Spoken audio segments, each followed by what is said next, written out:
Good day, everyone. So, before we start our discussion today, let me ask you one thing.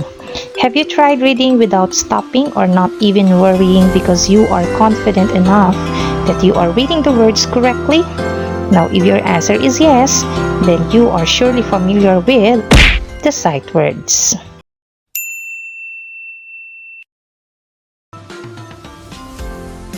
What are sight words? Sight words are the most commonly used words that can be easily recognized and memorized by the learners. Sight words also help the learners improve their reading skills because they do not need to stop while reading just to figure out the sound of each letter. If you are teaching how to read, may I just remind you that never force the ability of the learners to read, especially if the learner's knowledge of letter names is still shaky. It is important to spend time practicing this skill and properly guide them before jumping into sight words.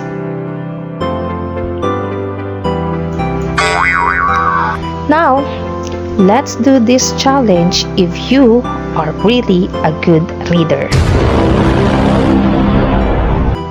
You just have to read the 100 sight words that will be shown to you and find out how many words can you read in as fast as you can. You can ask a friend to record the number of words that you misread or mispronounced. Just continue reading up to the last word. Patience and determination to learn are keys to achieve the goal of this challenge.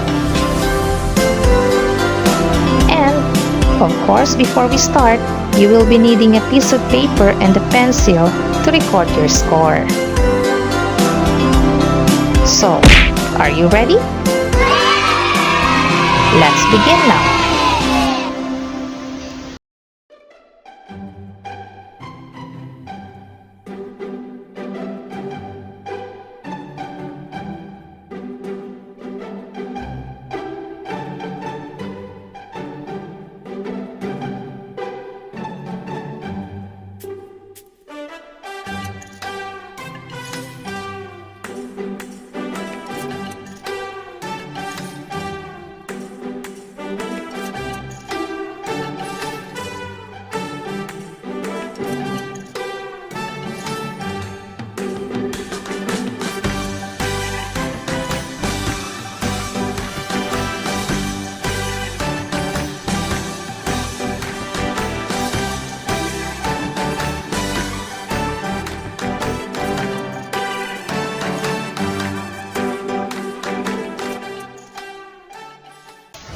Ooh, so intense!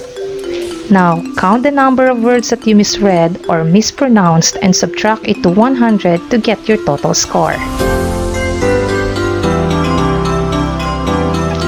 If you got 90 and above, congratulations!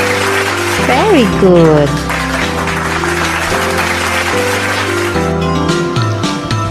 You can get your reward from your mom because you deserve it.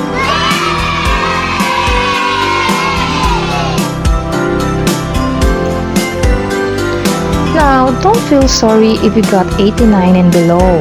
You could read those words again and keep on practicing. Enjoy reading!